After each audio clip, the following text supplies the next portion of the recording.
So I get this package in the mail, right? And it looks like this from my mom. We So thought it I'm- was Toblerone. So yeah, it's like a big Toblerone. So I'm all excited. And then what is it? It's the biggest head picture in the world.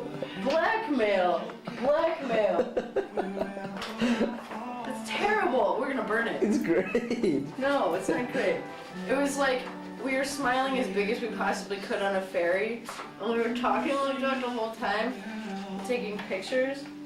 How embarrassing is this? It's so embarrassing. No, it's cool. It's like a bad picture, and then plus it's huge.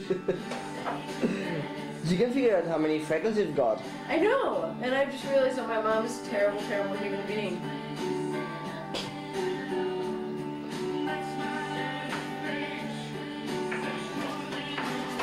I was like unshowered and everything too, just kind of like now. Somebody took a picture of me now. And that's all. Let's have some coffee.